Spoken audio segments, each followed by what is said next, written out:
And good evening, listeners, and welcome to another episode of Current Events on Tap, a podcast brought to you by the Alex Kirsch Project, where, like the drinks, the current events are on the house. And I am your host, Alex Kirsch, pragmatic progressive, U.S. Army veteran, truck driver, and streamer. If this is your first time on the show, please do not forget to hit like, share, and comment. We are currently streaming live on YouTube, Twitch, and the X platform. The format of the show is very simple. I bring one or more guests on the show. We talk beer or beverage of choice and current events. Each person will discuss their beverage of choice for this hour, whether it's alcoholic or non-alcoholic. It really doesn't matter. Then each person will then cover two current events of their choosing. They give the current event, they give their assessment, then each person gives a chance to give their assessment, and then we will discuss. Debate may be possible, but rest assured, you are in a good faith zone, and you will get your chance to get your point across. The point of this space is for all of us to discuss the issues, what we think of it, and to keep an open mind to what the other person has to say. But please remember to keep it within TOS. Now, without further ado, let's welcome our guest for this evening, AnComSciComm. Good evening. How's it going? Going well. How you doing today? I'm doing all right. Fantastic. Why don't you go ahead and let everybody know where we can find you. Give yourself a plug, like if you do any content or any social media, whatnot, and what you specialize in. Fair enough. So you can find me on all the big social media platforms under the name AnComSciComm. I'm on Twitter, Blue Sky, Mastodon, all the, Twitter clone type places. I also have a Facebook page that myself and a few people run. It is something I named several years ago, so, forgive the somewhat cringe name of that SJW the Nazis warned you about. But yeah, I'm an anarchist communist. I do a lot of science education communication, and I'm interested in politics, philosophy, and all of the related fields. So I tend to cast a fairly wide net, but I try to keep to a few specific topics that I know a lot about, and I will engage in discussion on just about any topic with just about anyone. And you and I are both huge science fiction nerds. We love science fiction, and Oh yes, the main icon I use everywhere is based on the Starfleet Delta. So yep. big Star Trek fan. You can see the space behind me. Yeah, I love Star Trek as well. I don't care what anybody says. And the thing is, here's the funny part about all that, right? People are like, well, what is it, Star Trek or Star Wars? Well, can't you like both? Can't you like both for some fucking reason? But you can like both, but it's like comparing apples to oranges. Mm-hmm. Star Trek is sci-fi, and Star Wars is space fantasy. These are two completely different genres. You do not have to like one or the other. Yep. You are allowed to like both, in equal amounts, and it's not something you have to choose. Now, personally, I do prefer Star Trek over Star Wars, but I enjoy them both. Yeah, of course. I prefer Star Trek over Star Wars as well because, I feel like there's a little bit more to gain, essentially. For example, when it comes down to talking about Star Trek, I mean, my favorite Star Trek captain used to be Cisco, but ever since, Strange New Worlds, it's got to be Captain Pike. Just because Captain Pike is just so phenomenal. Yeah. I tell you, the guy they picked to play Captain Pike has done such a great job, and I love Strange New Worlds. It's one of my favorite Star Trek series of all time, and I loved Star Trek Next Generation, Deep Space Nine. I loved all of them. But this one, I feel like they've really done a good job of bringing the lore back into it. I feel it's done very well. Mm-hmm. Oh yeah, I completely agree. I've very much been enjoying Strange New Worlds. I'm one of the few people that actually have been enjoying Discovery and all the others. I was a big fan of Picard. To be fair, Picard was I was always a TNG head when I was younger, so Picard was just a pure nostalgia trip for me, but I loved it regardless. Lower Decks has been absolutely incredible, just so funny. If you haven't seen it, I really recommend it because it is an animated series made for the adult fans of Star Trek back when they were kids. So it gets into a lot of semi fourth wall breaking like referential material and fan service that knows it's fan service. Like, it doesn't make any attempt to hide the fact that, like, the characters are nerding out about the stories that they're reading about these past enterprises just as much as who watched these shows. And like, but it also does a really good job of keeping the feel of Star Trek and sci-fi and that sort of aspirational nature of Star Trek within the realm of the show, while also managing to fit in all of these fun little references to things. So it's been a fantastic show, and I've been a big fan. I'm also a big fan of Strange New Worlds. That season finale where they brought in a couple of different things that I really enjoyed, and so I'm very much looking forward to the next season when that comes out. Same here. I can't wait. I guess just I feel like because I didn't like Discovery. I didn't give enough of a chance, but I felt like it was trying to do too much. Picard, my wife and I barely made it through half the season. We just couldn't watch it anymore. Like, it's just, the Romulan Lannisters got a bit much after a while. So let's just put it that way. But yeah, I mean, we want to get into it because, like, I've heard season 3 is just fucking chef's kiss amazing. So yeah, season 3 is pretty amazing. I will say there are one or two like little things that, I'm surprised I haven't seen more people complaining about certain bits of it, but overall it is absolutely fantastic, and I'm a big fan. There you go. Yeah. But yeah, like, you and I could pretty much talk science fiction like all day and all night and stuff like that. But absolutely, it's time for us to talk. I would love to. But, however, it's time for us to talk about our beverages for the evening. So, AnCom, why don't you go and tell us what your beverage of the evening is? So, my beverage is a Down East cider. You can't really see it too well with the glare, but it's a Down East cider, blackberry unfiltered. Down East is a cidery that is local to me. It's they have their main cidery is in East Boston. Mm-hmm. I've been there a couple of times because it's also a tap room from time to time. I've always been a fan of cider. I've never really enjoyed most beers just because they're a little too hoppy and a little too bitter for me. Sure. But cider has always been something I really enjoyed, and so having a local cidery that is so close, and like you can get their beverages at pretty much any place that sells alcohol in the area, so it's extremely easy to obtain here, and it's just very tasty. Oh, excellent. I mean, I'm not gonna lie, there are some ciders out there that I will drink. Like, there's a cider that's not too far away from where I live. It's called Blake's, and they sell theirs up across, like, our region and whatnot.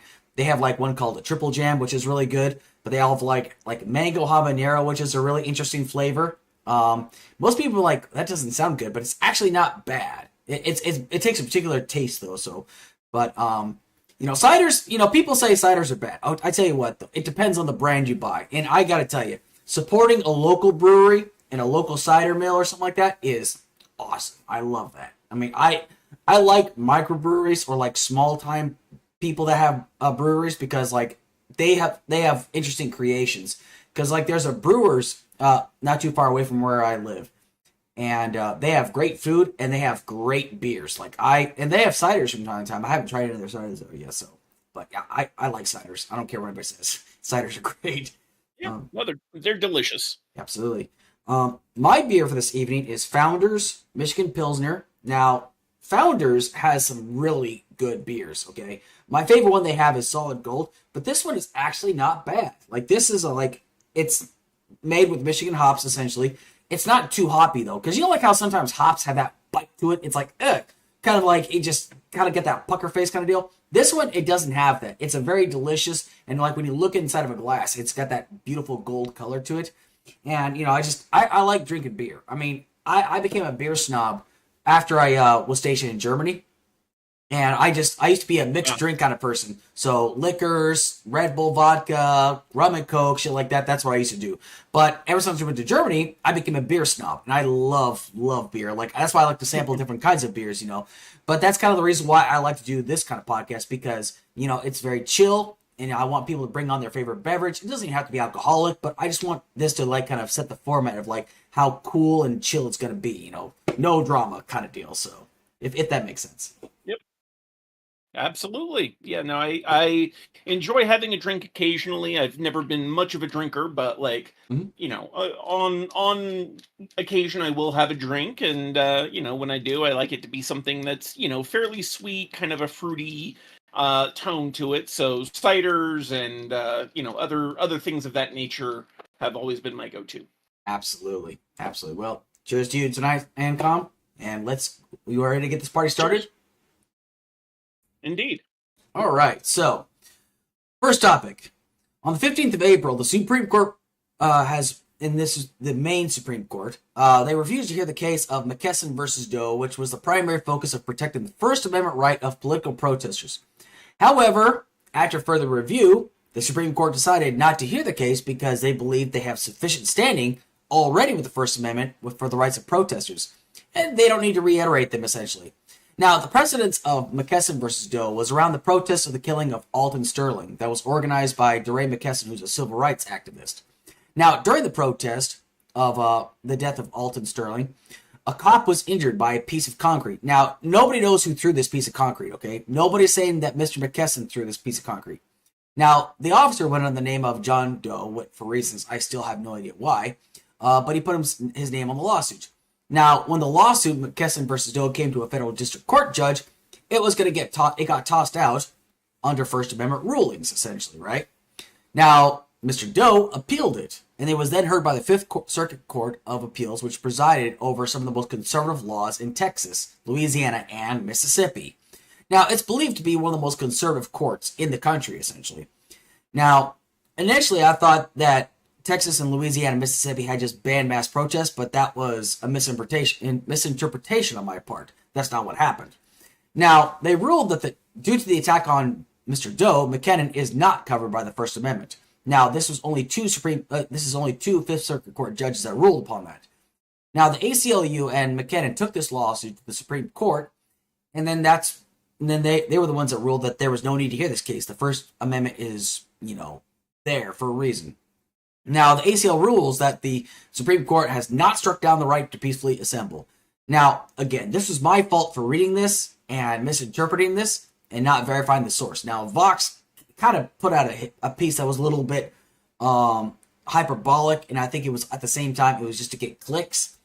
But that was just like my initial reaction, like, holy shit, this is fucked up. But at the same time, I'm like, I should have read more into this. Like, I tend to be like the trust but verify kind of guy, but I didn't do that this time around. But anyway, when it comes down to the protest, though, I'm a firm believer in the rights for peacefully protest. However, the protests I'm going to talk about next, however, have really just kind of like not really resonated with me in that way. So there have been mass protests all over in San Francisco and Chicago and all over across the country regarding the situation between Israel and Palestine.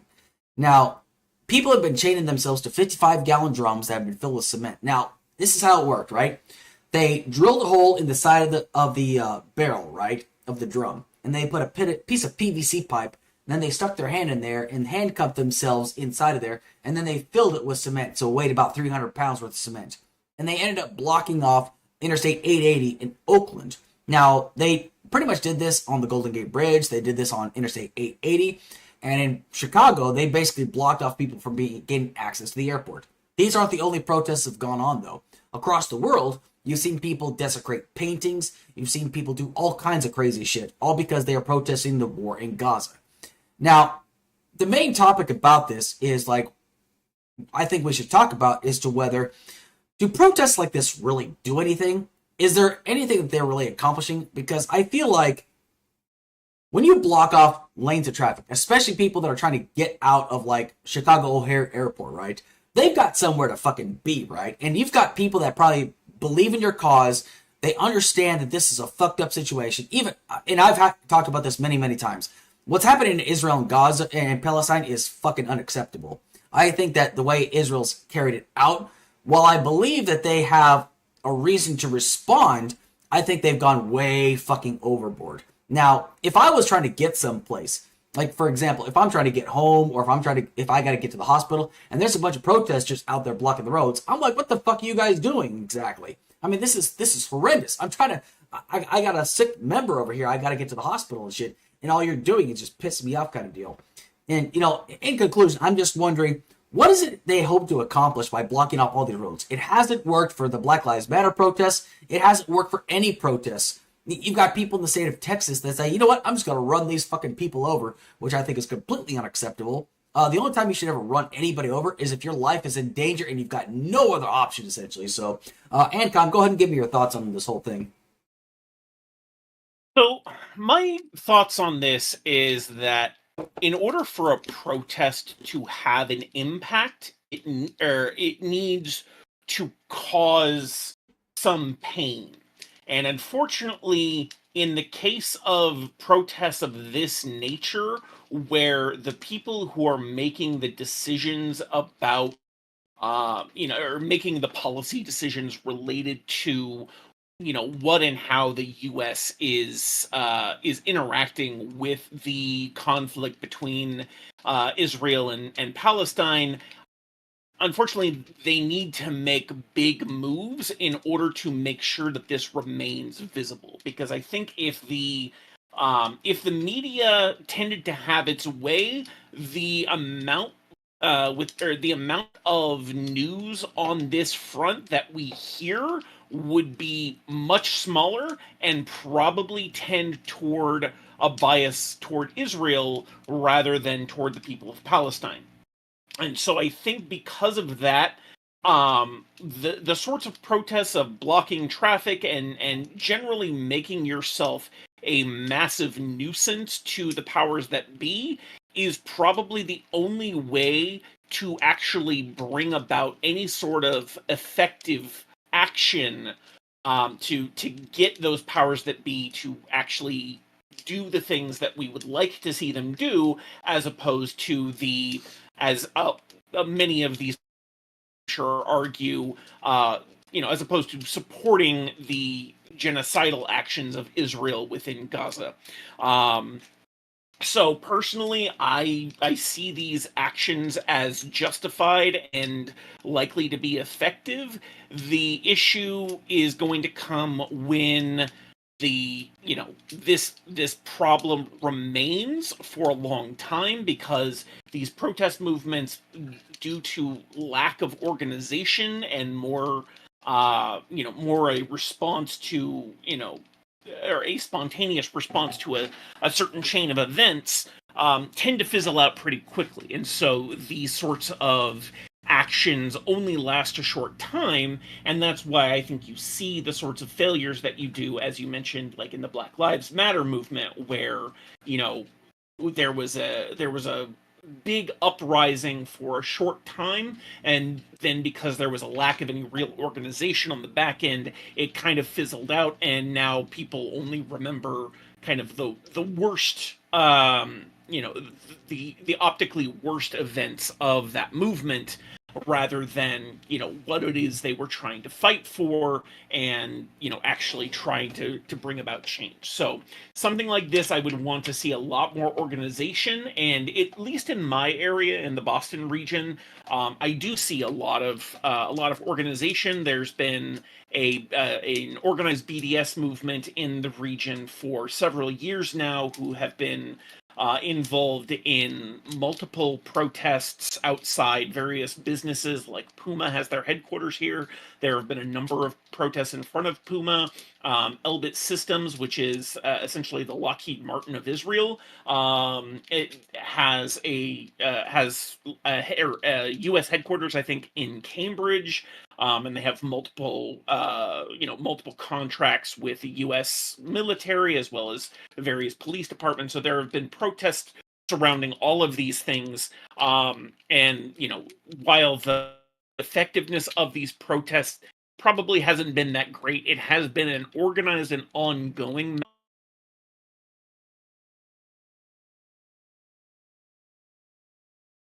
in fact, grow, that the sort of tactics that you're seeing would probably start to bear more fruit. But unfortunately, people tend to go toward the hardest tactics when they have the least organization, and end up, kind of working against themselves.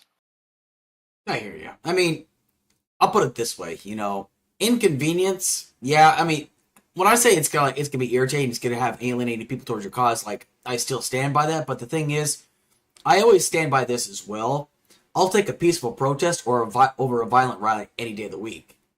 And I understand, like, people have a First Amendment right, even if it tends to piss some people off. But like you said, I do agree that it gets a lot of people's attention because, there is a famine going on in Palestine right now. There are people that are unable to get food right now. So, like, a little bit of an inconvenience is, menial. And I think it's just because, like, it's like, what's the word I'm looking for? We're privileged to, like, hey, I missed my connecting flight, or I missed my flight, but, there's people out there in Gaza. But the thing is, I think because, like, as somebody that hasn't had to worry about some shit like this, I would look at this as an inconvenience, and I'm going to be pissed off at the protesters, essentially. Now, I still stand by the statement, essentially, because, like, I think, like an American, too. Some of us don't tend to give a shit about what happens to people across the world. And it's just, like, we'll say, oh, that's so sad. We'll see the commercials, the late infomercials at night. It's like, you can adopt this child for $12.99 and shit. But we don't give a shit at the end of the day. Like, we care more about what affects us at the end of the day. And this is, like, what this does, essentially. And again, I understand the point you're making, and I do agree that, a minor inconvenience is nothing compared to what the people of Gaza and Palestine are experiencing, essentially. But it's just like, I just wonder, is this really going to accomplish anything? Like, I just saw a video today of a person that went up to a painting in the UK and spray painted it and cut it up. I'm like, do you really think you're doing anything with that? I mean, you're just getting yourself arrested over a fucking painting, basically. I mean, yes, they're getting themselves arrested over a painting, but two things are going to come out of that besides that. The first is that it's going to get a lot of media coverage because, and we've seen this with the Extinction protests where they, they poured, what was it, tomato sauce on a couple of different paintings. Now, in those cases, the paintings themselves were not damaged. In this case, it sounds like they were. I hadn't heard of this specifically, but, you know, anyways, so beyond the media recognition, it allows the people who perform this action and the people with whom they are associated to now go to the media and go to the public and say, okay, you're mad about this painting, the artist of whom has been dead probably for centuries. You're mad about that, but you're not mad about the current ongoing actions on the other side of the planet where thousands of people are being slaughtered weekly, and basically saying that why are you more mad about this painting than you are about all of these deaths? And that's kind of what Extinction Rebellion did. And while I don't know that I thought that their methods were particularly effective, at least on the climate change front, because that's going to take I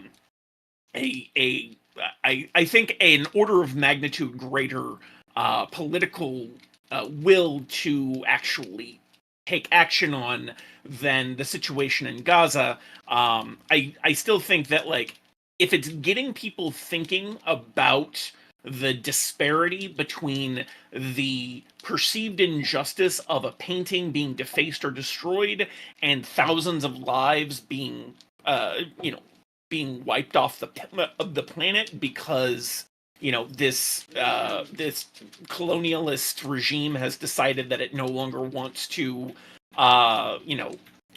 put up with the people who are fighting back against it. And I'm not saying I support the actions of Hamas by any means, but Yeah, the Palestinian resistance goes beyond Hamas, and I think that, like, it is something that they have been slowly trying to stamp out over decades, and are now really ramping up that effort.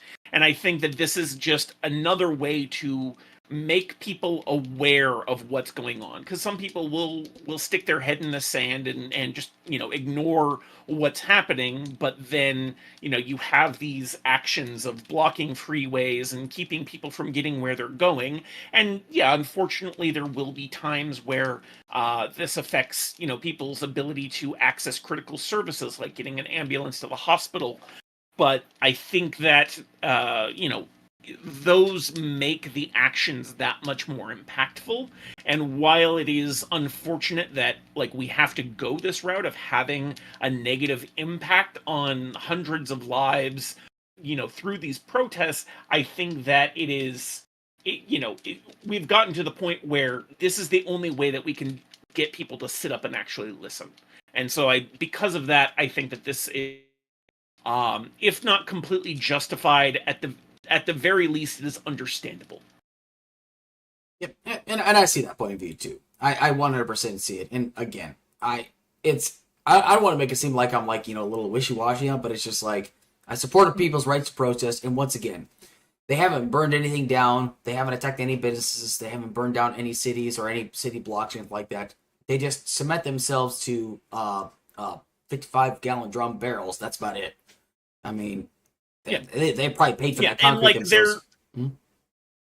Their protests are disruptive, but still inherently peaceful. At least in that there's no direct violence happening. Mm-hmm. Unfortunately, I think this is a situation where if the non-violent disruptive protests don't have significant action and this goes on long enough, then we may start to see the more violent, riotous types of actions occur. And that is something I don't directly condone or condemn those, but I try to be empathetic with the state of reality that has gotten people to the point where they think that creating that sort of destructive action is the only way to actually get people to listen and take notice and take action that will lead to a positive result. And I think it's one of those things where protests don't generally have an impact without creating an impact. And whether that be violent or non-violent, that impact needs to be significant and broadly felt before anything can really change. And I think we saw that with the civil rights protests, between the actions of Martin Luther King and his nonviolent protest movement, and with the actions of groups like the Black Panther Party and Malcolm X's group, and several others who took a more violent route in resisting that action. Now we are trying to do this with solidarity for another oppressed people. And, I think ultimately that same diversity of tactics is probably going to be required to get the US to stop supporting the, the excessive violence of Israel against the people of Gaza, and actually, start bringing them to the table of negotiation and trying to figure out a way to resolve this issue. And unfortunately, I think Israel has been making this situation worse on themselves with the attack on the Iranian embassy in Syria. I can't remember which now. I think it was in Syria. I can't remember if it was Beirut or Damascus. It was Damascus. Okay. Mm-hmm. Yeah. So the attack on the Iranian embassy in Damascus, and the fairly predictable Iranian retaliation, and now likely the Israelis are probably going to do a retaliation to the retaliation, and it's just going to start a whole new cycle of violence. Excuse me, my throat is deciding to go a little crackly tonight. All right. But yeah, it's just a very frustrating situation of events, and I understand and empathize with a lot of people who feel like they are largely powerless in this situation, because they can see the people that are elected to represent the people of this country either doing nothing or actively contributing to actions that make the situation worse. And they are that anger is starting to really show. And so, you can like or the protests, but you can't ignore them. And I think at the end of the day, that is the point. Absolutely. And it's interesting that you bring up the fact that, like, the United States government is still supporting because, like, they just the deal to send out more foreign aid to Ukraine, Israel, and Taiwan just got approved. So there's more money going to contribute to Israel now. Um, before we decide to move on to the next topic, though, is like, and again, I agree that, like, this is, I prefer this method, a minor inconvenience, over like destruction of our own soil, because I feel that does all that does is it angers more people. I feel because there are people that had their businesses burned down that had absolutely nothing to do with it. And here's the thing: um, when you have certain corporations like Amazon or Nike, things like that, they say, "Hey, we stand in solidarity with BLM. We stand in solidarity with this. We stand in solidarity." They know that if their businesses get burned down, they get the insurance to pay for that. But the small business owners, that's who I'm concerned about. They're the ones that are gonna they're gonna lose everything essentially. And like those protesters, and like, I'm not saying the protesters are gonna be responsible. I'm looking for the actors that are looking for the opportunity. It's like, you know what? I don't give a shit about this cause. I just want to cause absolute fucking mayhem. That's the kind of shit that I worry about too. Because I know, like, the majority of protests. Now, if people say, well, wait a second, why are you so angry about January 6th? I always say, if January 6th was just a peaceful protest and people just went outside the Capitol and said, hey, listen, we believe the election was stolen, I wouldn't give a shit. But they went inside of our Capitol building and basically fucking attacked and basically disrupted a session of Congress, essentially. Now, would I feel the same way if people, because, like, they actually did have people that supported Palestine go in, but they didn't really disrupt the session of Congress. They all just kind of walked in, but didn't do anything. Like, nobody was hurt. No Capitol Police were injured. So, but then you got people on the right saying, "Oh, this is worse than January 6th." But it's just like, I kind of think about, like, what if this happens? Then what do we do?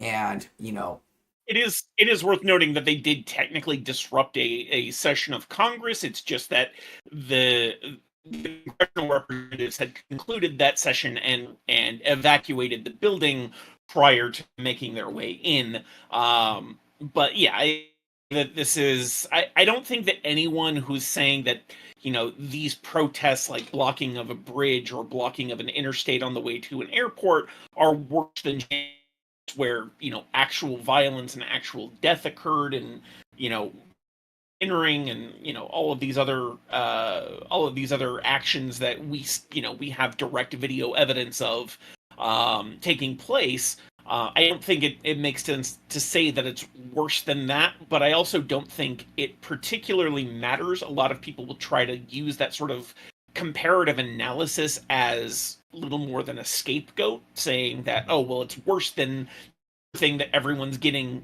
so up in arms about was, and it's really just a way to deflect from the meaning of the protest.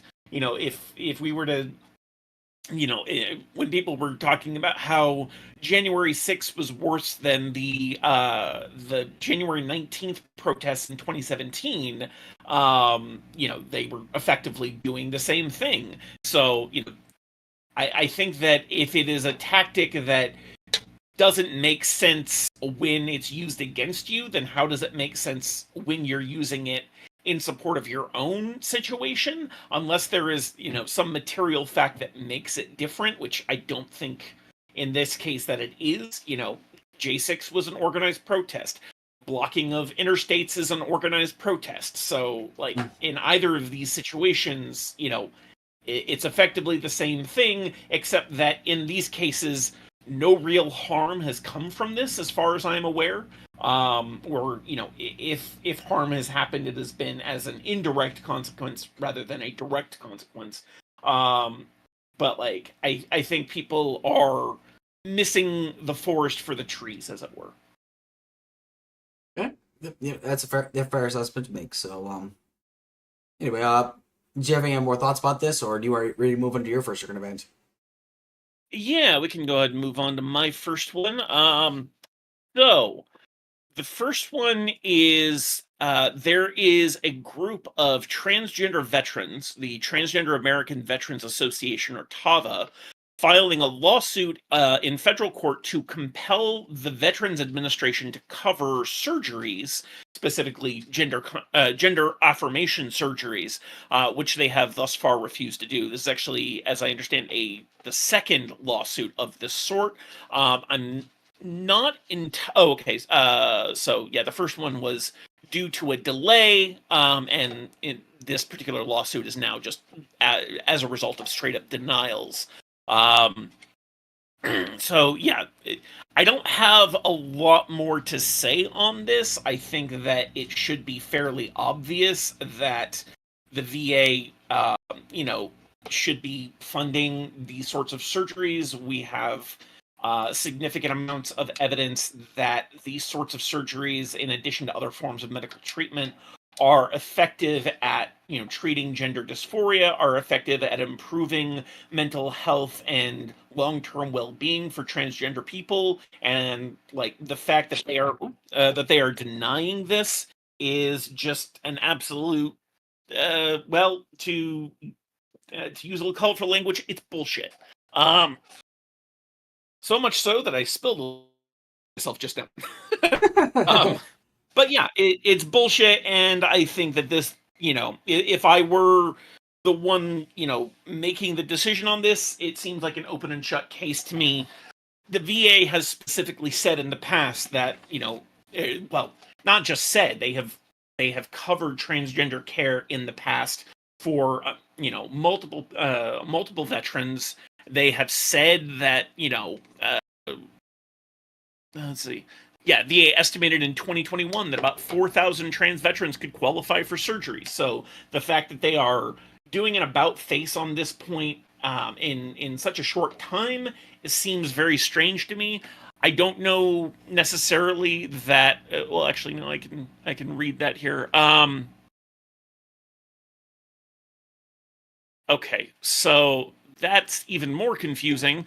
In its denial, the VA said it wasn't ready to offer the surgeries because it has to study how VA enrollment of transgender veterans will be affected by the PACT Act, which is not something I'm honestly familiar with. So I'm a little bit low on the details of this story, for which I apologize. Okay. But I think it is a situation where, like, I don't know that there are that many details needed in this case. It doesn't make a whole lot of sense why they're suddenly denying it, even with, even related to this new act. Okay.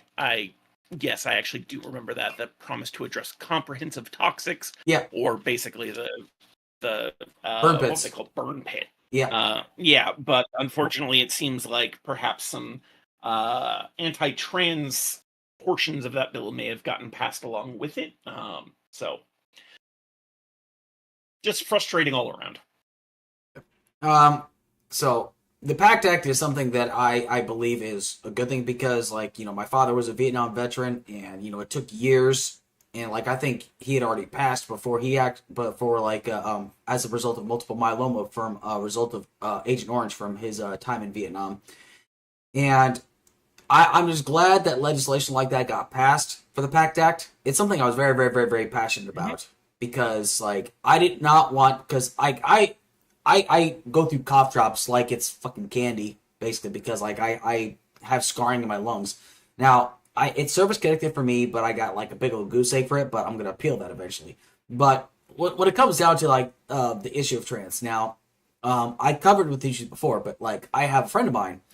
She and I served together. Now, her name is Danica, and I'm not going to detonate what she used to go by because I feel that's disrespectful. So, but she and I had served in the same unit. She showed up about 2 or 3 months after I had shown up to the unit. We were in different units, essentially, the same battalion, just different artillery batteries, essentially. She served her country. She served honorably. And I asked her about this because I don't know too many other people that are trans that are veterans, honestly, on a personal level. So I asked for her point of view on this. And her point of view on this, and I tend to agree with her, is it'd be a great thing for them to cover the surgeries, but she does not trust the VA surgeons to do them. If the VA would cover it through an outside practice, that would be great. And it's hard enough for people to get having insurance to cover it. It makes it even harder, essentially.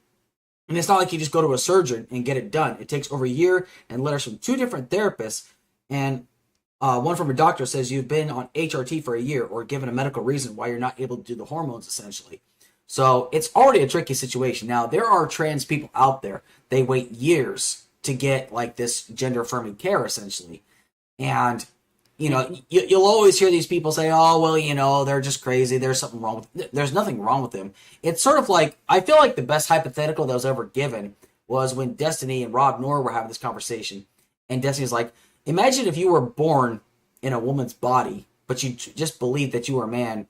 You believed you were a man. What would be the best way for you to fix that? He's like, well, I would just, transplant my brain into a man's body. It's like, there you go. That's exactly what that is, essentially. Now, when I asked her about this, Danica said that, she felt this way even while she was active duty. But it's just because, even in the military, there was like a huge stigma against people that said, I'm depressed or I have post-traumatic stress. Sometimes people would just kind of rag on us, like, I quit being a pussy about it, but it's just because it wasn't really talked about enough. Now the military is trying to do a better job. Are they perfect about it? Absolutely not. But if it's bad enough for somebody like me to say, hey, listen, I'm stressed out, I need to go to mental health about this. I can't imagine what it'd be like for a service member that is trans to come out with these things. So it's probably even worse because I'm not going to lie. We're pretty fucked up to each other in the military. We bust each other's balls or whatever you want to put it all the time. Like, we are pretty vicious to one another. So if somebody was to come out, like in my day, I can't imagine like the relentless shellacking she might have gotten, essentially. And a lot of people, it's just because we don't understand. And I tell people, mankind, it's like from the first X-Men movie where Magneto says, mankind has always feared that which it does not understand.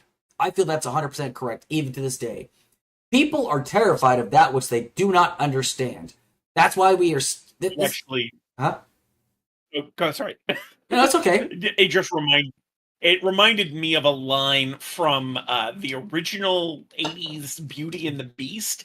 During the song Get the Beast, there is literally a line of, we don't like what we don't understand. In fact, we fear it. Yeah. Like this is something that has, been, we've understood the fact that people are scared of, things they don't understand and often reticent to admit to that fear. But it's there and it's pervasive, and a lot of people are very resistant to trying to gain that understanding to combat the fear. And unfortunately, that tends to bring us to situations like we have today. Absolutely. And what makes this most interesting is like the fact that, I'm still not an expert on this matter, right? Like there's a lot about like regarding the trans community that I still don't know. But that's why I reach out to those that like have experienced it firsthand. And the reason why I say, yes, the VA should cover something like this, but, if people should have the rights to seek outside. Now, that was one of the few bits of legislation that I actually agreed with Obama and Trump, of like giving veterans the ability to seek care outside of the system. Now, it's really hard enough as is to prove service connection. However, like, I still say that, like, if you served your country and if you can prove that, like you were trans, like while you were serving, or you just had these feelings, essentially, I think it absolutely 100% should be covered. It's kind of hard to prove things like this, but here's the thing. There are guys out there, I'm not going to say who, but sometimes some people tend to over-exaggerate that what they're going through, Some guys say, oh, my dick doesn't work anymore, and it's an automatic, like, certain percentage to their disability claim. So... And then guess what they get? They get Viagra, and Danica actually brought this up. Is like, because I asked her, is like, what do you say to the naysayers that, what's it called? That say you should not get this care or should not be covered by the VA. She says, I would ask, what's it doing to affect your life or bank account? We all served our country, and we've always been transgender. Even when the shit hit the fan, we fought alongside them.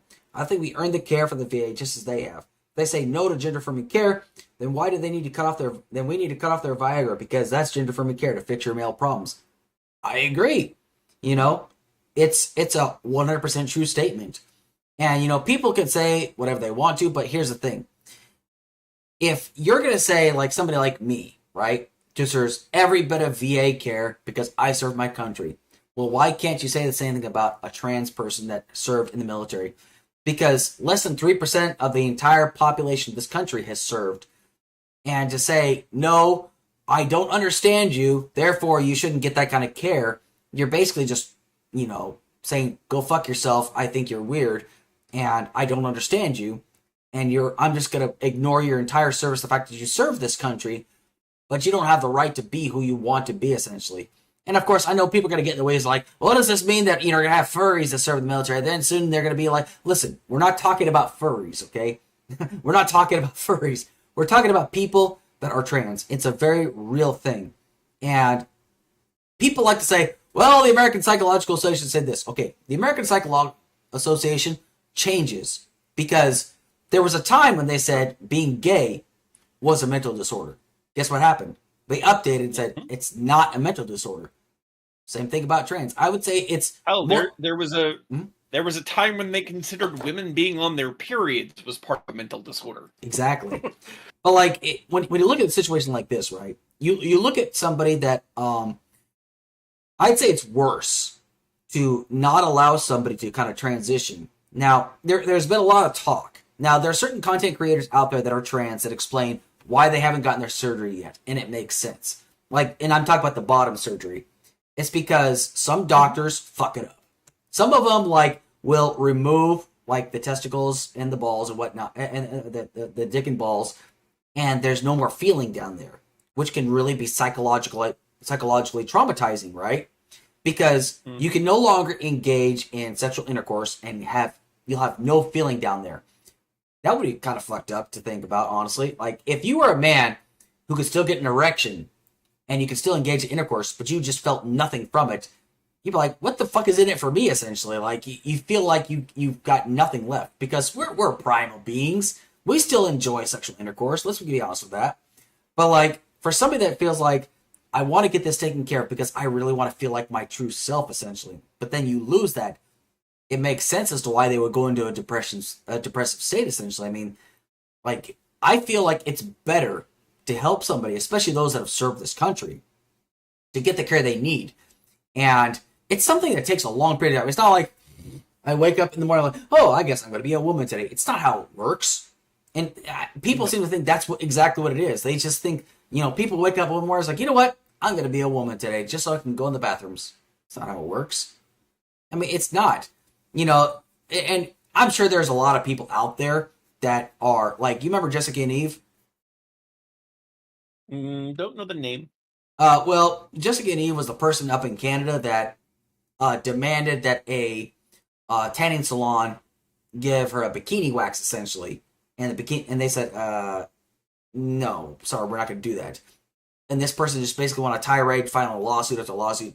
I think that person, and like the thing was, like, this person was taking selfies in bathrooms while children were walking by. People like that are just outliers. They do it for the attention. Yeah. Now, they could be genuinely trans, but I think they do it just to spark controversy. They do it because they want to get the attention. But there are plenty of trans people. I mean, you and I talk to them all the time. They just want to live their lives. They want to be one. Okay, there you go. But they just want to be left the fuck alone. It's like, I mean, I didn't know that, but that's okay. Maybe. Yeah. But they just want to be left the fuck alone. It's all good. Go ahead. It's all good. I like to throw it out there. But yeah, no, it's a frustrating situation where, people just cannot get the healthcare that they need. Now, while you were talking, I did do a little bit more reading into the relation of this issue to the PACT Act. So the issue is basically that the PACT Act is expanding healthcare to a large number of veterans based on their exposure to, these various toxic substances during their deployments or during their services. And so this has opened up the VA services to a large number of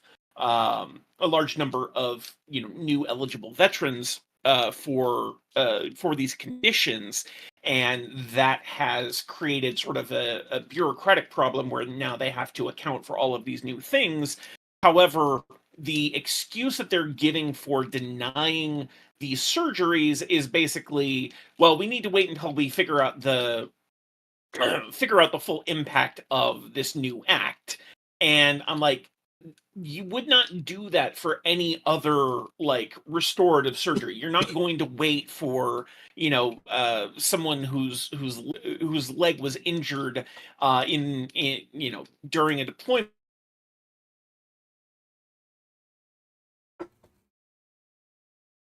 surgery that might be required as part of this coverage, and yet you're specifically for transgender affirming surgeries, and it's a very flimsy excuse that happens to be using a conveniently timed piece of legislation, I think. Yeah. And, it's bad enough that you've still got veterans that are trying to get care, and when they don't get the care they need, they commit suicide in the parking lot. Happens all the time. And it's horrific to think about.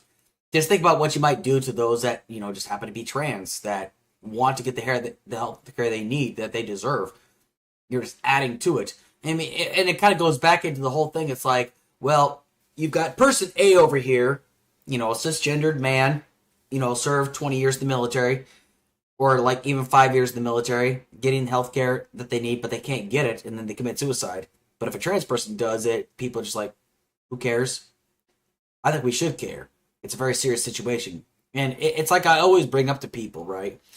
You might not understand, right? And I get that. And you might feel like this is getting forced upon you. But the thing is, trans people are very real. They are very real people. There's no denying this. And they live among us. They're doctors, they're nurses, they're EMTs. Some of them are even work in the fire departments. Some of them serve in this country. And it might be weird for these motherfuckers, but the thing is, they are a very real part of our society. They contribute to the society, whether you like it or not. And anytime I hear people say, well, I wouldn't want somebody like that treating me in the combat zone, bull fucking shit. If you've been shot, are you going to give a shit that your medic is a fucking trans person? I don't think so. As long as the person can save your life, that's all that fucking matters, as far as I'm concerned.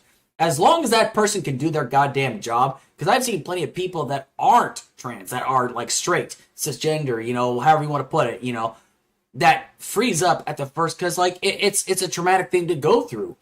Like hell, the first time I ever performed first aid on a guy was an Iraqi soldier. He was a part of the Iraqi army in 2005. He just took a shot from a sniper. I everything I had been taught about, I fucking just because I'm not a medic, first off. But like I dumped everything in there. But it's just like it's because I'd never gone through anything like that before. As long as somebody is competent in doing their duties, that's all that should matter. As long as they do their job, they do it well, and they don't fucking bring drama to the workplace, that's all that should really matter. But it's just everybody has to make a drama because, again, what do we always talk about? It's because of shit they do not understand, essentially. That's just my point of view about it. Yeah, absolutely agree. So, but yeah, I definitely think that the VA should take this up. And even if the doctors can't take care of it, like, the most that the VA can do is reference you to a doctor that can help out. This is really important. But like the VA doctors, I think that's. Oh yeah, and I think that would be the right way to go, because like VA doctors are probably very experienced in certain types of medicine. This is not a specialty of medicine I would think they would be super familiar with. Yep. And so I think that the veterans should be able to go and find those doctors and those surgeons who are more experienced and more specialized with this sort of treatment, and be able to get that treatment covered by the VA. Absolutely. And if people are going to say, oh my God, how much is this going to cost? You know how much we contribute already to the VA? What's one more person? Or two more people? Or maybe even 4,000 more people? I mean, it's just like, if you care that much about the people that served in the military, guess what? They served too. I mean... Yeah.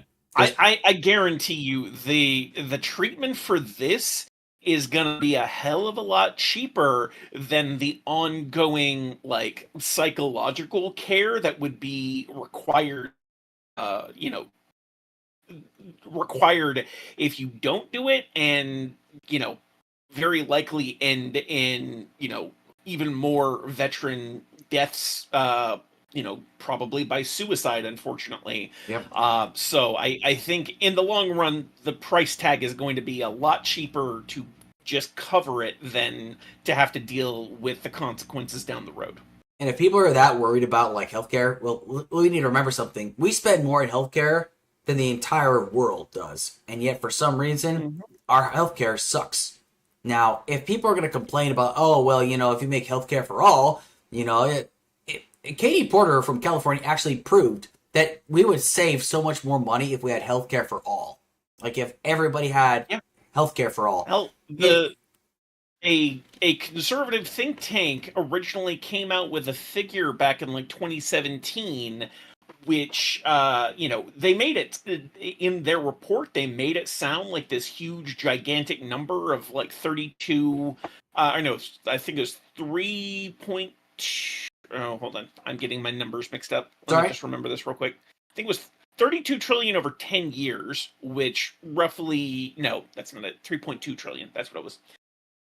Which is about 60% of what the US currently spends on healthcare. Yep. So the current private, like Medicare by itself takes up as much money per capita to cover just seniors in the US as most other countries have for their entire health systems per capita.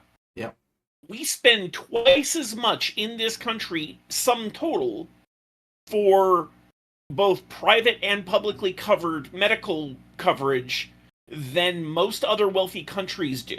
Yep. Like it is ridiculous that we think that the monetary cost of implementing a universal healthcare system is the main problem when every study that has been done on this question since it first gained popularity in 2015 has shown that no, ultimately it will be cheaper. Like, not just cheaper for the country, but cheaper for individuals.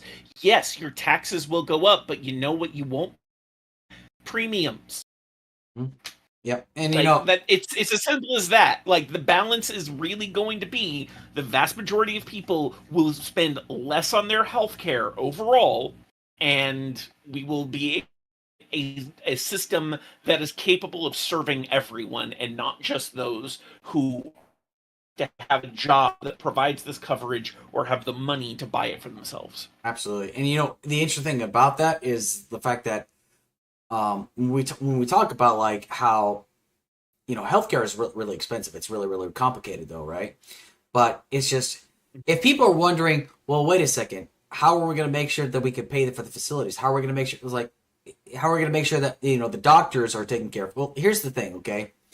Doctors that go into medicine do it for a specific reason. I respect doctors and nurses that go into it because nurses are like the unsung heroes. They don't get enough credit essentially. But like when you go into the healthcare field, some people, I get it. They're going to move to Beverly Hills. They're going to make like $50 million a year or something like that because they do all the plastic surgery or whatever for all the top people. But the thing is, you go in to be a doctor because you want to take care of people essentially. Now, if people are concerned about like medical malpractice, then yes, we need to crack down on these things. We need to crack down on this shit with the fucking fury of like 1,000 gods. I don't give a shit. But that's how you can create a better system like that.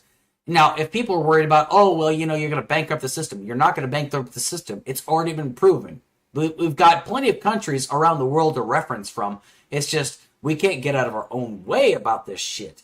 Now, again, people are worried about, oh, well, we already have the VA. Look at the VA. It's in fucking tatters. Yeah, I know it's in tatters. And yet not one president, not one administration has managed to fix it yet. Not even this one. And I'm supporting Biden in 2024. But not one president has managed to fix the goddamn system, and that's something we definitely need to do. So saying we can't go to universal health care or Medicare, Medicaid for all or something like that is a piss poor excuse because we're just making excuses. Like, more people are dying because they can't get fucking coverage, essentially. And, for the medical malpractice thing, it's worth noting that that medical malpractice cases, settlements, etc., only account for a little under 2% of the total healthcare expenditure in the U.S. It is a relatively small problem. Now, 2% of the entire, 50-odd billion a year that I keep forgetting if that's billion or trillion. I'm fairly certain it's billion, but Probably I could billion. have that.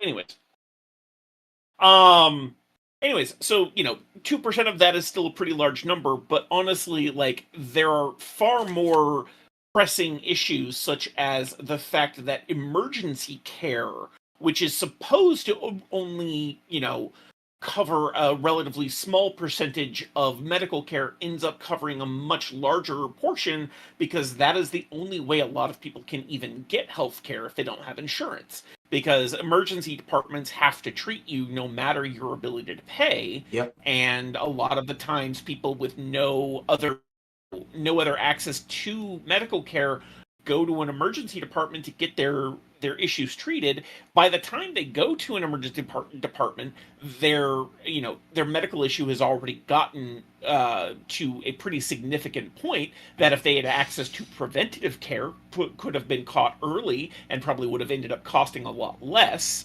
And it also ends up overrunning emergency departments, which are meant to handle genuine emergencies, and so you end up with crowded waiting rooms and all this shit. Yeah. And people will, talk about the waiting times that have to be, people in Canada and people in the UK go through, but the the waiting time for a person who has a broken leg might be even longer, and could end up with severe complications. So, like, I'd rather see waiting times for less urgent medical issues go up if it means that people with more urgent issues can get their issues dealt with quickly, and if we can, really start to push preventative medical care as opposed to reactive. Absolutely. Yeah, I couldn't agree more. I mean, it's just it's bad enough that, like, depending on where you're at in the country, right? You can go to a low income area, and what's the thing you're going to find? The hospital quality is not going to be nearly as good. It's going to be understaffed. It's going to be overworked. You go to a high income area, they're going to have the best medical care that money can buy, essentially. They don't have to worry about paying for their medical bills. And little the fact that, like, you brought up an interesting point. One time I went to a hospital in Flint, right? And I know we're talking about, trans veterans get healthcare, but healthcare is such an essential part of, like, keeping the country alive, right? No pun intended. But, like, the thing is like, I went to a hospital in Flint. I had a severe, like, neck, or it was on this side because, like, I felt like chest pains, essentially. So first I went to an urgent care. Then they told me, hey, go down to Flint because I feel chest pains, essentially. And my wife and I sat on the floors and shit like that. And I realized these people, probably come from low income areas, and I don't know how the fuck they're going to pay their hospital bills. Me, I'm covered for the rest of my life. My wife is covered for the rest of our lives, essentially. There's people that come from low incomes that can't pay those hospital bills. So guess what happens? The hospital's going to get its money. Like, even after a period of time, like, where they can't pay, they'll pay, like, hundreds of dollars, like, like, $100 a month here, $100 a month there. The hospital's still going to get its money regardless of whether they realize it. Wouldn't it be just better if we had a system that actually made it to where, listen, we know you're low income, but you're going to get taken care of. Here's your premium. Boom, you're good to go. You're going to get your coverage. So you don't have to worry about, like, selling your house. You don't have to sell a kidney. You don't have to sell feet pics on OnlyFans to pay your hospital bills, essentially. I mean, it's just like, we shouldn't have to be like this in this country, especially if we claim to be the best country in the world. But, we can't even take care of our best citizens. Like, people can come at me all they want to about this, but it's like, when I had this realization that, like, healthcare is complicated, we could make it less complicated, but again, we can't get out of our own way. But I just feel like we could talk about healthcare all day. I'm sorry. Yeah. Oh, no, it's perfectly fine. But yeah, I think we've probably, opined on the healthcare issue enough. So Yep. do you want to move on to your next topic? I most certainly do. So I initially want to talk about, Senator Mayorkas. No, not Senator, but Secretary Mayorkas. The Senate says, no, we're not going to engage on this. That's the second time I've actually, like, bailed on that topic because it's not that important.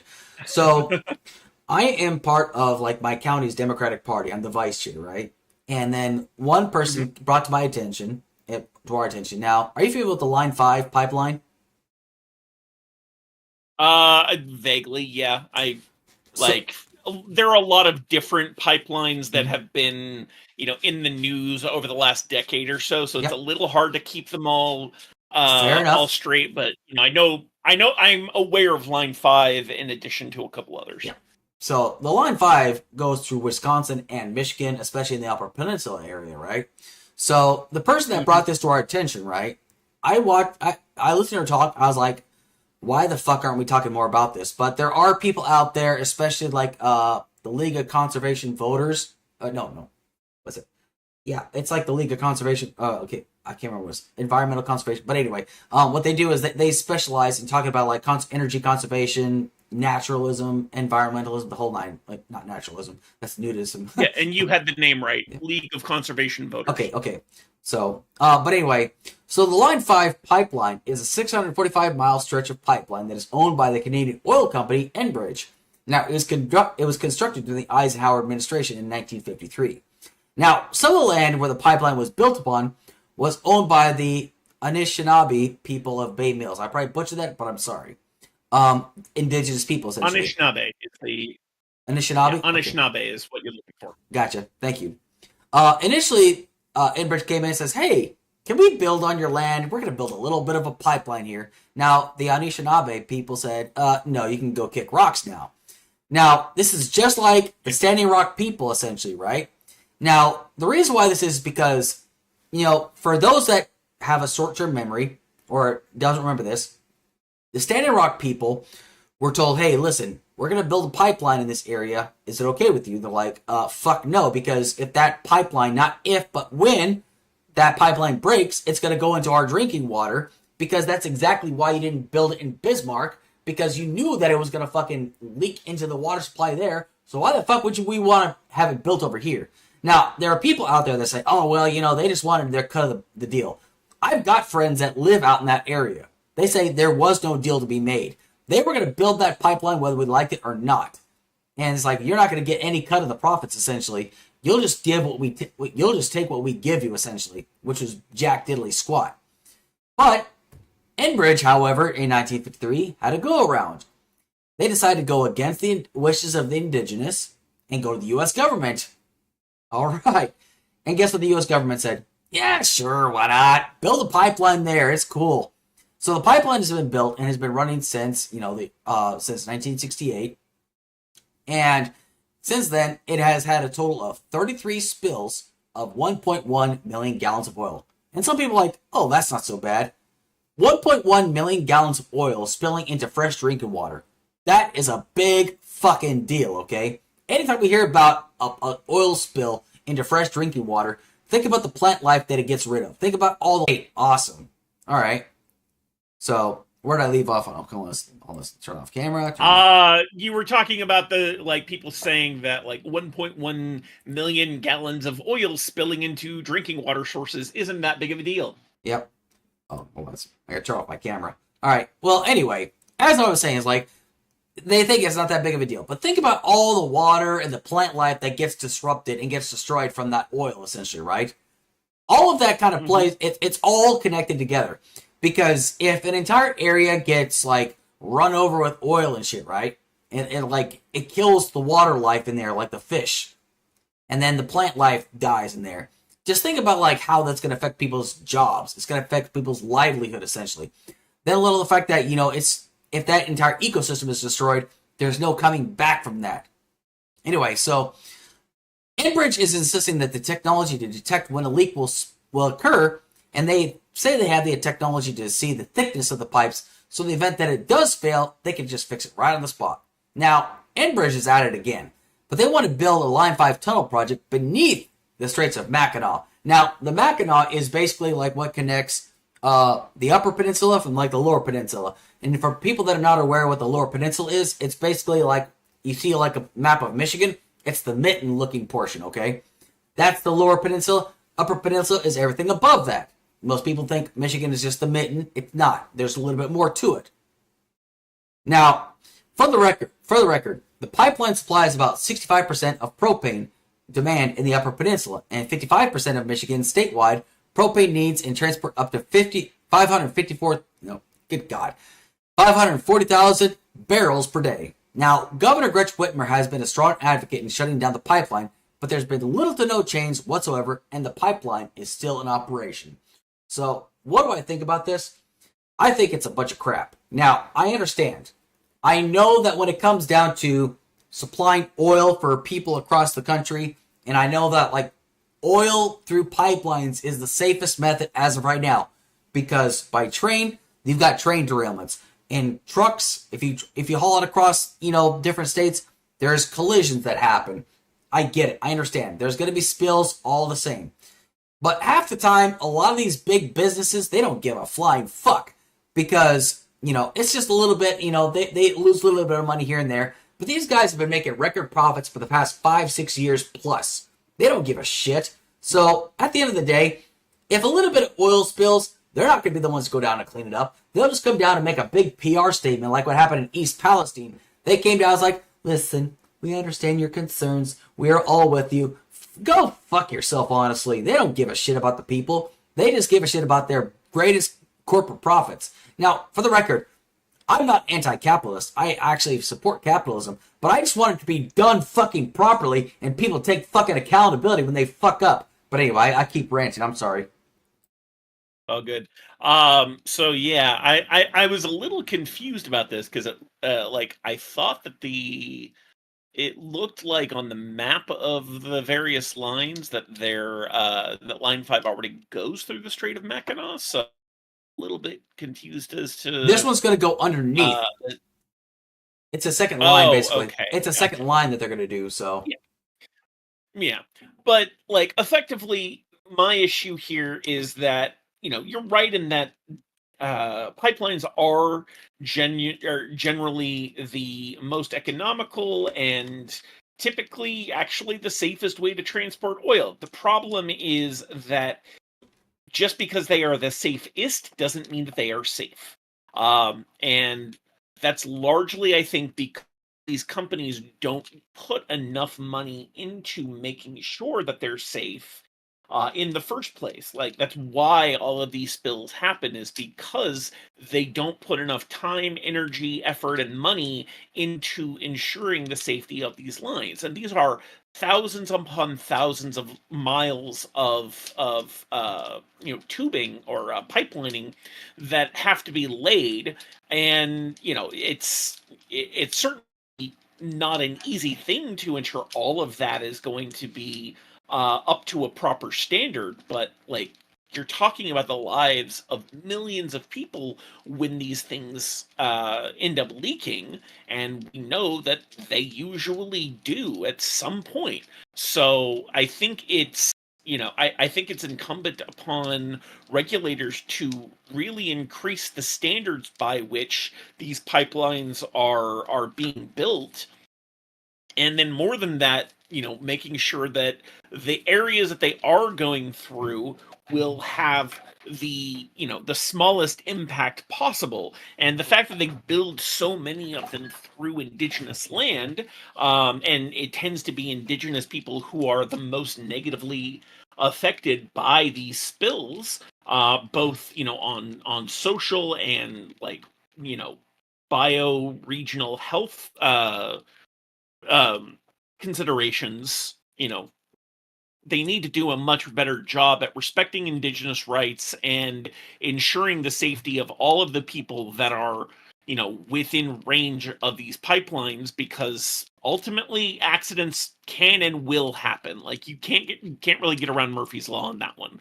So they need to have much better disaster response measures put into place. I think maybe one good idea would be to have all of the oil companies, whether they be drilling or transporting or refining, whatever step in the process they have, I think they should all be contributing to a mass disaster relief fund.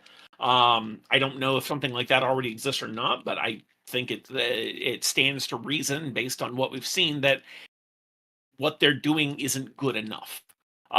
So I think there needs to be a massive change in in how companies are made to respond to situations like this. And while you may not be an anti-capitalist, I 100% am. I think that this shit needs to be, I'd prefer to just see us getting off fossil fuels entirely as quickly as possible.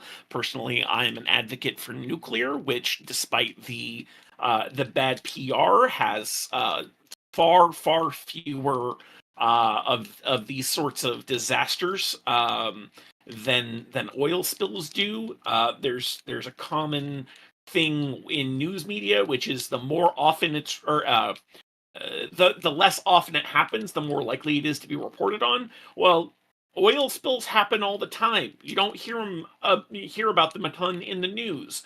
On the extremely rare occasion that an issue happens with a nuclear plant, you definitely hear about it. And like, this has the counterintuitive effect of inspiring more fear for the more rare occurrences, and tending to assuage people's fears, or at least not encourage them as much for the things that are actually more common.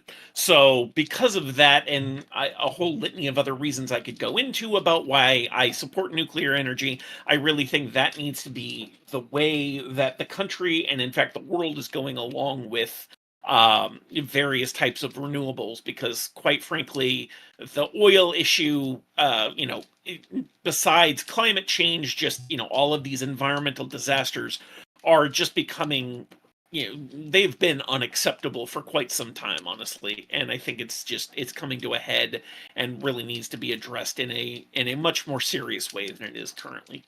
Yeah, I agree with you. I mean, it's just like, and sorry about my webcam. I don't know why my internet dipped out and now my webcam won't turn back on. So I'm just going to roll with it just like this. Okay. So I don't give a shit. It happens. You can always try unplugging the webcam and plugging it back in and see if that helps. Sometimes it can. But anyway, like, yeah, I gotcha.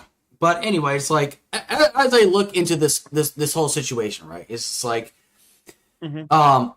I do think nuclear power can be, but I think it's just because there's like this huge stigma about how nuclear power is going to cause, like, a nuclear meltdown. It's going to cause like massive like problems. Like, if something bad happens here, it's going to cause like even more problems later down the line, kind of deal. It's, oh, son of a bitch, what happened here? God damn it. Ugh, son of a bitch. Hold on a second. Here we go. Okay, here we go. I'm so sorry. Okay, I'm not even gonna mess with it anymore. I'm just rolling with it as is. Okay, I tried doing some technical support, but it did not work. But anyway, as I was saying, okay, now, like, nuclear, it's because some people are afraid of nuclear because they're afraid that everything's gonna go into a fucking nuclear meltdown. They think of Fukushima. They're gonna think, oh my god, this is gonna happen to us. Now, okay, when it comes down to like renewables, I am on board with renewables. Now, do I have a Prius? Do I have like a Tesla? Absolutely not. Why? Because I live out in the fucking sticks. I don't have a reason to have one of those yet. The incentive needs to be there. Plus, I've got horses, okay? There's no trucks out there that can haul a horse trailer around, okay? Once it gets to that point, and once I feel I can actually get a renewable energy car, then yeah, I'll consider buying one. But fossil fuels aren't going to be going anyway anytime soon anyway. The reason why this is because it's a market that works, it's effective, it's shitty, but it works. It's what we live off of, essentially. Now, the country, as of right now, is pumping like almost 13 million barrels of oil a day in this country alone. We are still the mass producer and exporter of oil as of right now. We're even outdoing Saudi Arabia. Now, when it comes down to the export of oil and whatnot, I know oil is a global commodity. All the oil we use goes to other countries, and sometimes we import other oils and whatnot. Oil is not going anywhere anytime soon.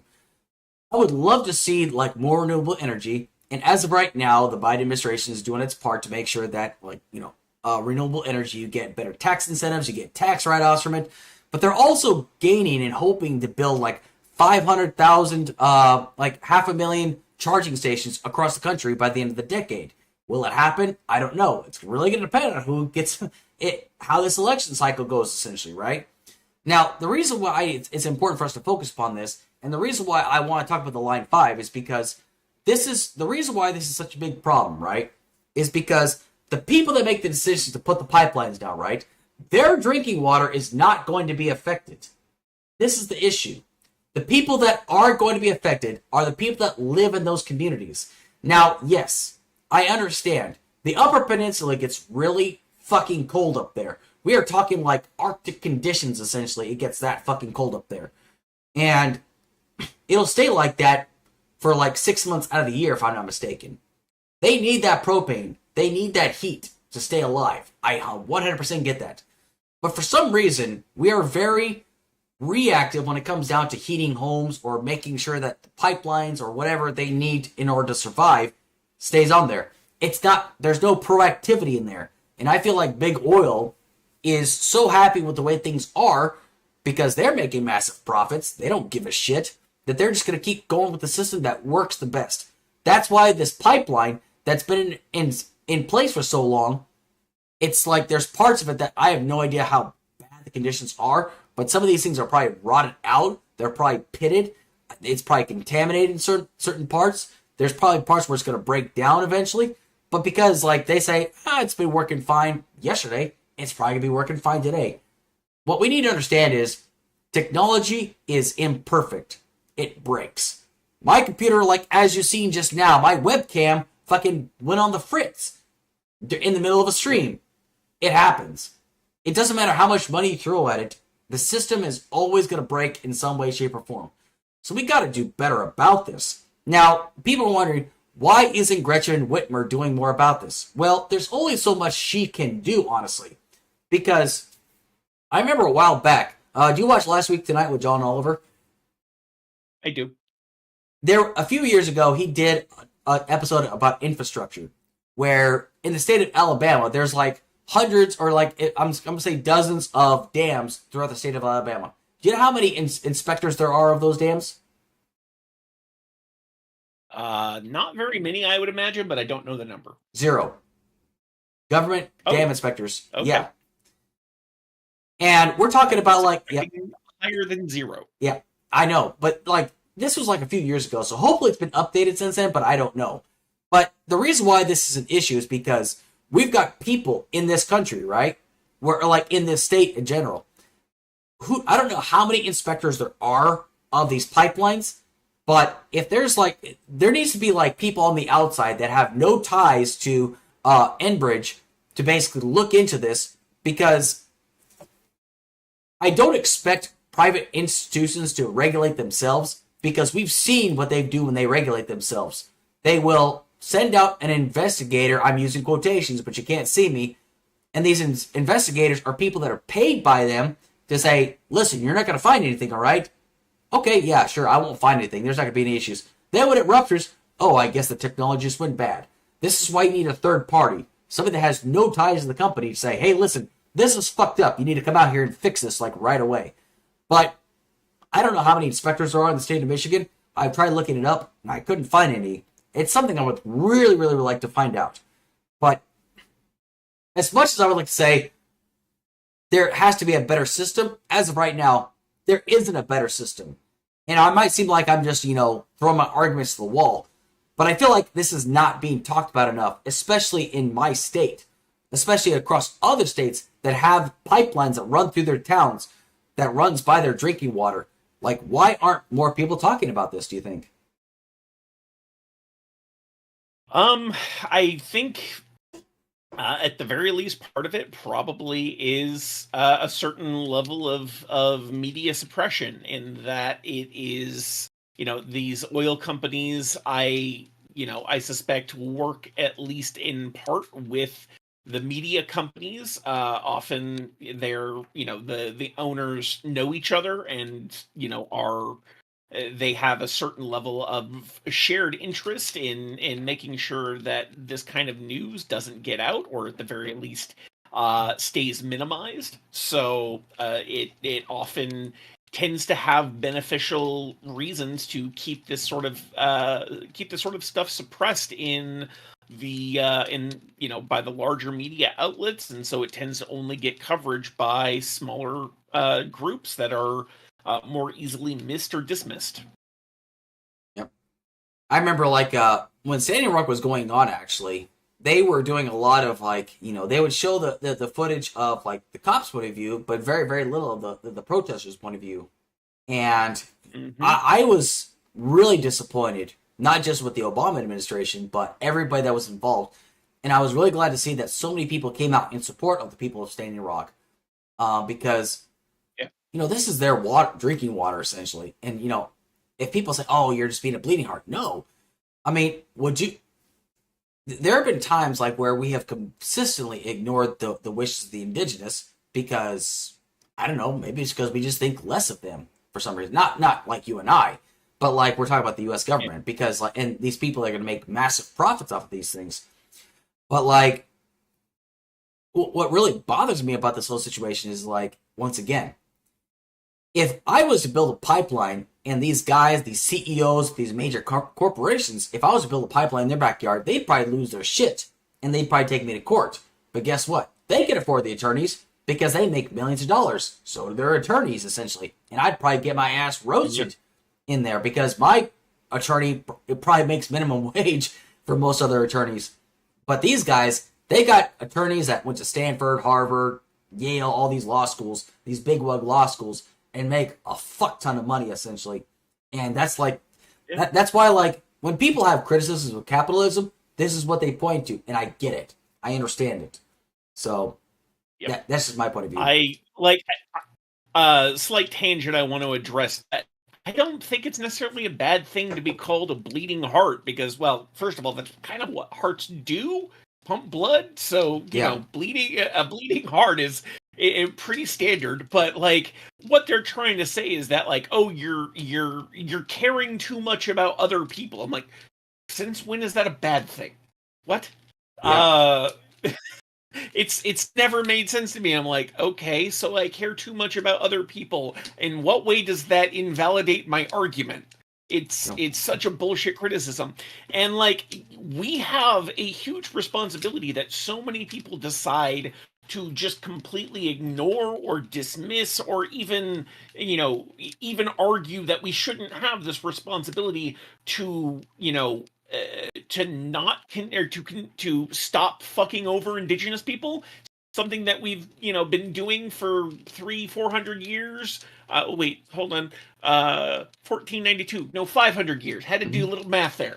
Over 500 years we've been fucking them over, and maybe we could stop doing that and try to actually let them, have lives in the way that they want to, because, we're the ones who came in and stole all this land and killed millions of people and, destroyed cultures and languages and history, and maybe we could just stop doing that. But no, apparently if it's not in the economic interests of the country, then, people don't care. They just think, well, it's good for big business, therefore it's good for America, therefore fuck the indigenous people. Yeah. It's such a ridiculous mindset that, like, you have to have the empathy switch in your brain completely turned off in order to think that that is a good way to go about making policy or making gigantic decisions that have massive potential negative externalities upon thousands of people. It's a viewpoint that, like, I honestly cannot understand. Like, I can conceptualize it, I can conceive it, I can try to put myself in that mindset, but at the end of the day, I just cannot fathom how people could be that callous to other human beings. Like, I don't even have to make this about, the environment or, the trees or wild animals, right? I can just make this about people. Like, we should, as a species, we should at the very least be able to have a core empathy for other human beings going through mass suffering because of what a few rich assholes have decided is best for their bottom line. I 100% agree. I'm with you on that 100%. But this is why, like, and people wonder why I hate capitalism. No, I get it. Like, I hear those concerns, and I can't argue with it. But like, this is why I say I'm a firm believer, like, in capitalism being done correctly. I feel like it should be done where they take responsibility where there's outliers, there's regulation and whatnot, but like there's far too many people that use capitalism, and I'm not hating against people that like create systems and services and whatnot, right? But like when you start complaining like I can't take care of my workers because of all these regulations, well, why the fuck should anybody work for you? Like I'm a firm believer, you don't take care of your people, they won't take care of you. If you take care of your employees, your workers, or however you want to put it, they will take care of you. That's the beautiful thing about it. But like some people feel like, well, because I created this business, I can do what the fuck I want to. No, I don't like that. No.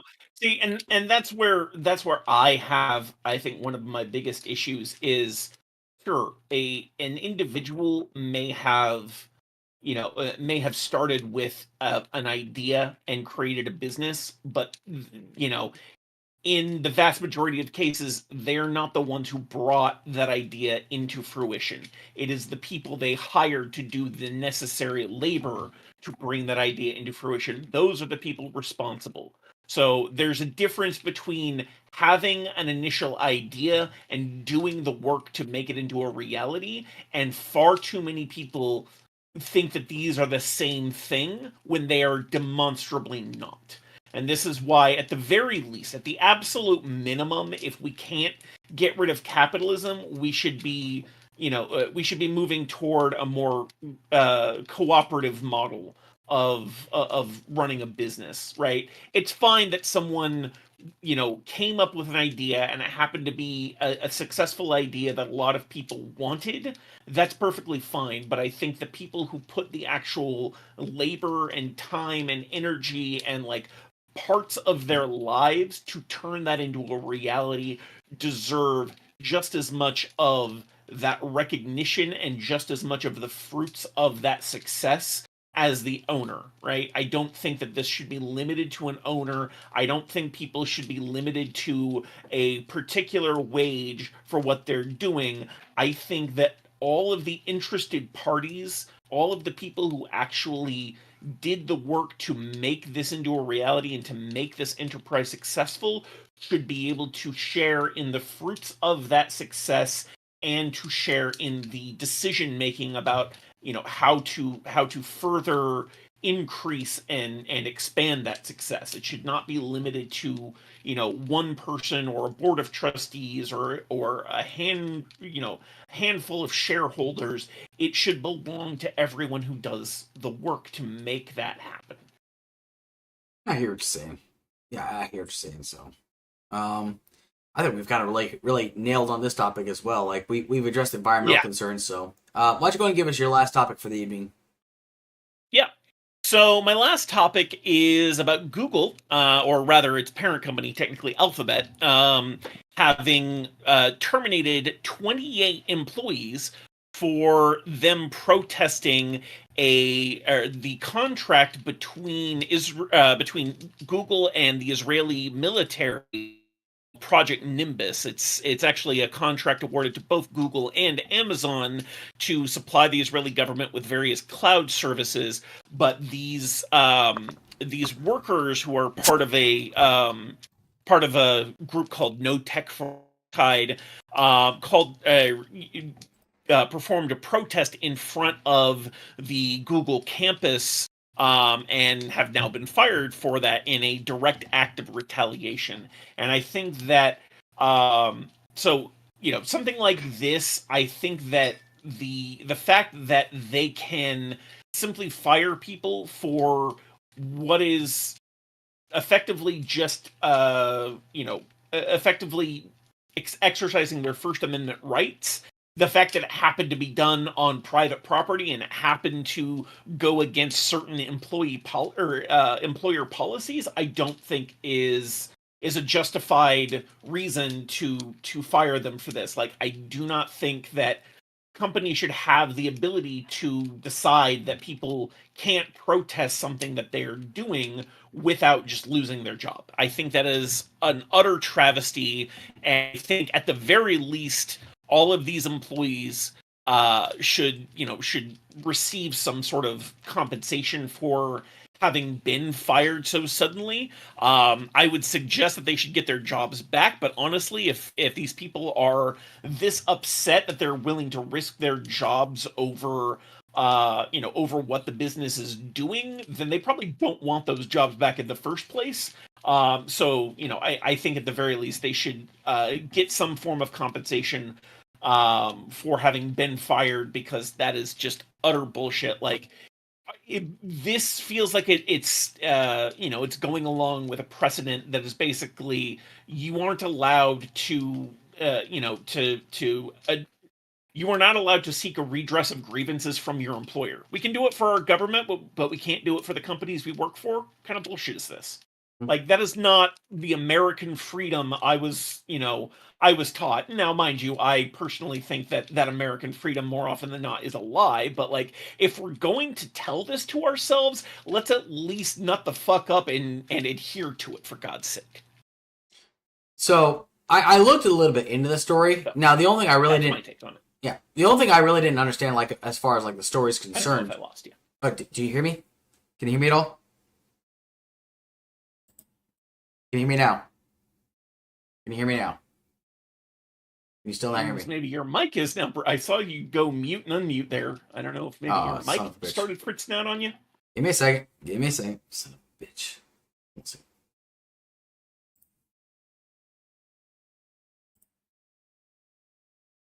All right, let's try this again. Okay, now I can hear you again. Can you hear me now? Yes, I can.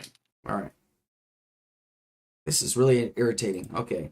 So, I don't know why tonight of all nights is decided to fuck with this thing. So anyway, as I was saying, it's like when it comes down to like a company, like when I looked at the situation, right? Employees that protest, like for example, you've got people that are unions that protest for better wages. They don't get fired, right? I fully support that. I fully support a company like not firing people because they feel like they deserve to get better wages. Sometimes I wonder if they're protesting like what's going on in Israel and Gaza or something like that. Because like that's what it was about, right? Mm-hmm.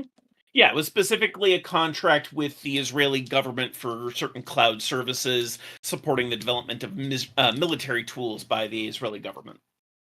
Yeah.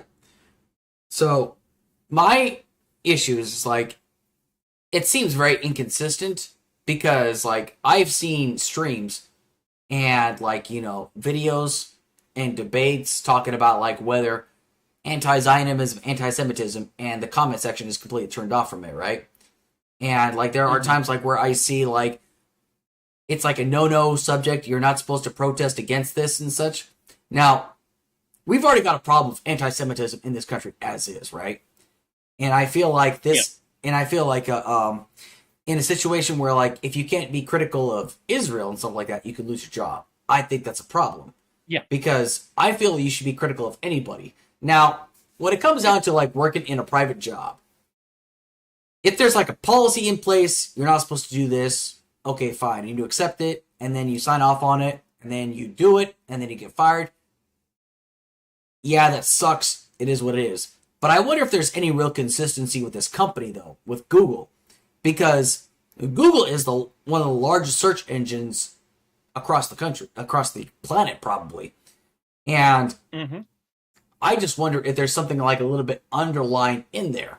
Now, I'm not trying to spread any conspiracy theories saying, oh, well, it's because it's the JQ that's going on. It's they're in control of everything. I just wonder if they're just like trying to cover themselves from like facing any repercussions. So these 28 people are expendable. We can just find 28 people to replace them tomorrow. I wonder if that's what it's about. What do you think? Well, so one thing I will point out is that not all of the 28 employees who were fired were actively involved in the protest. So, like, there were some people who simply did not engage in that protest and were still fired. So, like, not only is this an issue of lack of consistency, but, like, I think this is an issue where they're doing everything they can to support a money-making venture that they can see is clearly unpopular But I think that, going so far as to fire people, especially firing people who weren't directly involved in the protest, is just like is a major overreaction. And I feel like the theme of overreaction when it comes to the conflict between Israel and Palestine has been rather repetitive. So I think this is an outrageous overreaction on the part of Google in firing these employees. And like I think what they're I think we need to be consistent with the values of freedom of speech, freedom of expression, freedom to protest, all of that stuff across our society, not just when it comes to whether what the government can do, but like if this is going to be something that we want as an ethos in our country, then it needs to extend to private spaces as well. And I think that something like this, where you can be fired just for expressing certain opinions, and like they say that it was that they were physically impeding other employees' work and preventing them from accessing their facilities, then that was a clear violation of policies and completely unacceptable. And I'm like, I don't know the exact details of what they were doing. It does not seem to indicate it in this article, but like there's a video of a bunch of people holding signs in front of a building, and like if that's all they were doing, which from everything I can tell seems to be more or less all they were doing, then claiming that is a reason to fire them is such utter nonsense, and I just don't know how else to put that. As far as like the whole anti-Semitism thing, like I think it's very clear that like if we can't criticize the actions of any government for what it is doing to another people who can barely defend themselves, then like what are we even doing? Like what is freedom of speech for if we can't exercise that sort of criticism and our own government and our own giant corporations' involvement with those actions? No, and I 100% agree with you. I mean, just for the record, you can't hear me right now, right? Yes, I can hear you. Sorry. Yeah, I'm really sorry, everybody that's watching right now, that like my webcam was on the fritz, that my microphone was on the fritz. So it is what it is. I'm still fucking roll with it. Okay, so but like I definitely agree. Like corporations like this, I think sometimes they're just doing it to kind of cover themselves, essentially. From what is a good question. I'm not going to suggest that, hey, maybe these people were just problem people. It's like, hey, listen, now we have an excuse to fire them. I wonder if it was like targeted, essentially, to kind of like to fire them, essentially. But when I look at the like, when you're at work, you're supposed to be at work, and you're not supposed to be protesting. However, at the same time, when Colin Kaepernick, right, initially was sitting during the national anthem, he was doing that like while he was representing his team, the San Francisco 49ers, right? Well, then a former Green Beret who played for the Seattle Seahawks came over and said, hey, listen, instead of sitting, can you kneel instead? Because he explained to him, like, this is how I feel, and I feel like if you kneel, that's a more respectful term. And guess what Colin Kaepernick did? He knelt. Soon, he kneeled. Yeah. Then other NFL players started kneeling. They started showing, like, solidarity with one another. None of them got fired, which I found interesting. And, of course, there was a huge uproar. People are like, oh, my God, you are so offensive. There's people that served and died for this, for your right. But that's the point. The First Amendment is not to protect popular speech. It's to protect unpopular speech as well. Because if we're going to say the Westboro Baptist Church, as disgusting as they are, they can protest outside of military funerals because it's covered under the First Amendment, then we should also allow people to feel there's like a grievance against, people of color towards law enforcement to kneel during the national anthem. Then you got a private company like Google. Like I said before, the largest search engine in the world, essentially. If they're firing people because of like, people feel like there's something wrong going on here. They feel it's their duty to protest these things, and all they're doing is holding up signs.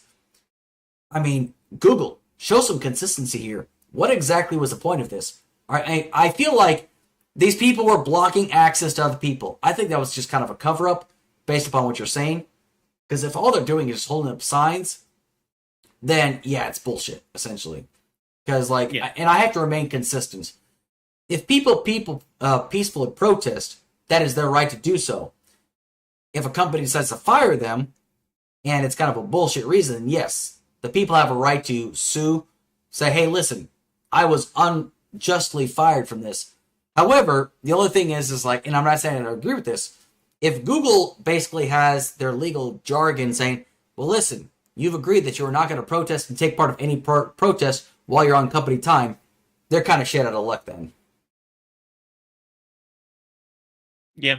And I think one other thing that it's worth noting here is because this was specific to a contract that Google had with the Israeli military, and that these were, at least in part, possibly people who were working with the units inside Google that were working on these contracts, then that is effectively the same as like protesting the terms and conditions of your working environment. And like you could easily have seen this as a labor protest, no different from like a strike march. Now they didn't officially declare a strike, mainly because as far as I know, there's not a Google workers union at this point in time. But like I still think that is something that people absolutely should be allowed to do, and like I have to imagine this would be covered under the NLRA. If it's not, that's rather unfortunate, but like I do think these workers who were fired probably have a right to sue Google for that, or for unlawful termination. And I'm guessing, this just happened, so chances are we're gonna see that, see those lawsuits being filed in short order, because I imagine there's a lot of labor lawyers, especially in this region of the country, who would be willing to take up this case as part of a class action sort of thing. So. Oh, certainly. Absolutely. And I can only imagine like how many people are drooling over a case like this. Like, oh, we get to take on Google. Just think of the payout we might get from this. Like some lawyers like, we got to do this now. It's worth noting that lawyers always get the biggest share, like the biggest individual share of these sorts of class action things, because usually they are entitled to what's called community property, which is basically just all of the legal fees and everything, but usually that ends up amounting to a substantial amount more than the time and effort they spent on the case. So yeah, usually they get a very large payout on that. Oh, certainly. So I would not be surprised if we if we see a class action lawsuit against Google over this action. And quite frankly, I will support that lawsuit in whatever way I can. Yeah, we definitely got to do a follow-up, though, like, about this if something does come from this, though. Yeah, I'll try and keep an eye on it and see if I hear anything more and let you know. Absolutely. So, I really do think, though, like, if you feel that something, like, if you work for a company and it goes against, like, your values and you feel like that you don't want to be a part of something, I do believe you should have a right to protest, essentially. And it's just a peaceful, again, it goes back to like the first topic. I'll take a peaceful protest over a violent riot any day of the week. That just goes to show that your voice needs to be heard and people need to hear it. And do the people have a right to protest, and do the people have a right to sue? Absolutely. Now, is there a guarantee that they're going to win? Nope. There's not going to be a guarantee. I just wonder, if the people that knelt during the NFL national anthem, because, the national anthem, like, people, like, they didn't even actually require teams to, like, stamp the national anthem until, like, 2009, I think it was. And it's like, they treat it, like, as a form of patriotism. But I always say, if you have to mandate patriotism, you've missed the point. Patriotism is not something you can force.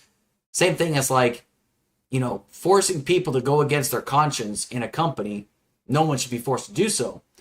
And, like, I'm not saying that you should be, at the same time, I can also say, well, nobody says you have to work there. However, at the same time, if you're happy at your job, but there's just this one little problem, right, that you have with this company, or a big problem, you should have a right to address that problem and not face any backlash, essentially. Like, that's like, that's kind of like how things go. Now, in my line of work, right, let's just say I go through some very, very, very conservative areas, and there are people out there that have very strong political beliefs. Obviously, I'm not going to say, well, I don't think you should say shit like that, because that could, cause my termination essentially. Now, would I fight against it? Me, probably not. I'd probably say, you know what, I fucked up. I shouldn't have done that. But like in this case, I agree with the people saying that, you know what, I don't feel right about this, and I feel like I have to speak out essentially. Yeah. So, but anyway, I feel like we've pretty much covered all of our topics, huh? I think we have, yeah. Yep. And this was a great time. Thank you for having me on. It was a Absolutely. very, very interesting conversation. Oh, always. Was there anything else you wanted to cover, or like anything last minute that you want to go over, or you pretty much good? No, I think All right, fantastic. So, well, anyway, you want to give yourself like one last shout out before you leave? yeah. So I go by AnComSciComm on most corners of the internet. I'm on Twitter, Blue Sky, Mastodon, and I all by the same name usually. So feel free to check me out there. And if you're interested in my incredibly cringe name page on Facebook, it's that SJW warned you about. So yeah, feel free to check out anything I'm doing around the internet, and hopefully we'll find you and have some good conversations. Fantastic, absolutely. And again, everybody that's watching right now, I do apologize that my webcam is not working. I'm really fucking pissed about it, but you know what? I'm fucking rolling with it because you know what? I like conversations like this. This is the reason why I do this show, is because it's fun, it's entertaining for me.